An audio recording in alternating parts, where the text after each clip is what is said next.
Travailler le dimanche? Et travailler la nuit? Nous sommes à l'hôtel de ville, c'est un rassemblement par rapport à la loi Macron et par rapport au fait que ça nous inquiète, ça inquiète les syndicats, ça inquiète le peuple français. Un épisode de plus dans la dérégulation totale du travail. Le problème c'est que c'est tout un tas de mesures qui sont assez floues. Le problème c'est qu'on ne comprend pas tout et que le peuple ne comprend pas tout. En gros, on nous demande de travailler plus le dimanche, en soirée, de rogner sur nos droits, d'accepter un code du travail plus court. Que ça va être le champ libre au grand patron. Alors on va leur faire entendre encore une fois, Macron c'est pas parce qu'il a eu recours à son 49.3 qu'il a imposé une procédure antidémocratique pour imposer le travail du dimanche et le travail de nuit dans les commerces pour déréglementer nos horaires qu'on va cesser la lutte. Alors on va lui crier aujourd'hui, tous ensemble, Macron, ta loi, on n'en veut toujours pas! Macron, ta loi, on n'en veut toujours pas! Qu'est-ce qu'il a de gauche, Macron? De quoi? Qu'est-ce qu'il a de gauche? De quoi? Dis-moi pourquoi on le qualifie d'homme de gauche? Ouh là là, mais quel gros mot tu as dit! Non, Macron est un mec de droite. On s'imagine qu'en serrant les boulons et en déstructurant des lois sociales qui ont été conquises à la force du poignet des luttes politiques et syndicales, on peut s'en sortir, on s'en sortira pas.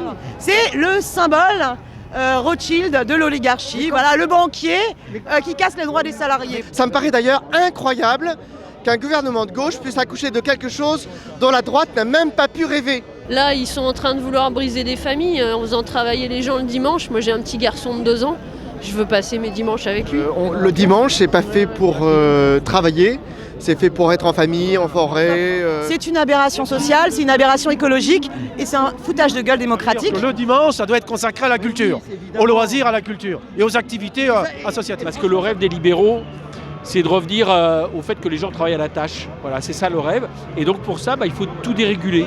Mais quand on sait, et c'est le syndicat du tourisme parisien qui dit que les touristes hors communauté européenne, donc tous les touristes asiatiques et tout ça, passent en moyenne 6 jours à Paris.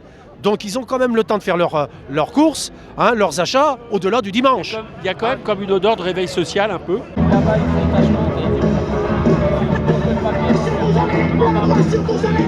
Faire un peu de l'international, c'est pas complètement fou. Les zones internationales, c'est très rigolo parce qu'on se rend compte qu'elles correspondent exactement aux emplacements des FNAC. C'est très drôle. Alors moi je ne savais pas que Place d'Italie c'était très touristique, que Beaugrenelle était très touristique. Étrangement, elles sont toutes calées sur la FNAC et moi je trouve ça assez ironique. Je crains malheureusement que ça fasse un bout de temps que le consumérisme et le libéralisme ait privatisé de plus en plus d'espaces publics. Oui, mais c'est pour répondre aussi aux intérêts des grandes enseignes.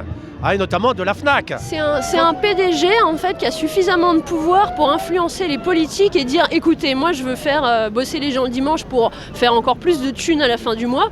Et du coup les politiques vont faire ok banco mec, on met les zones internationales sur toutes tes places et hop vas-y c'est la fête. À Italie 2, dans le 13e arrondissement, le chiffre d'affaires produit par les touristes, c'est moins de 10%. Moins de 10%.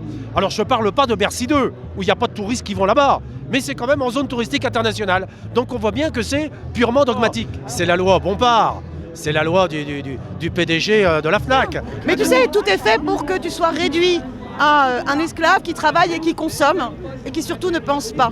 Le bonheur n'est pas que dans le caddie. Quand les chemises tombent, les masques aussi, et on dit Macron. Attention à ton pantalon Macron.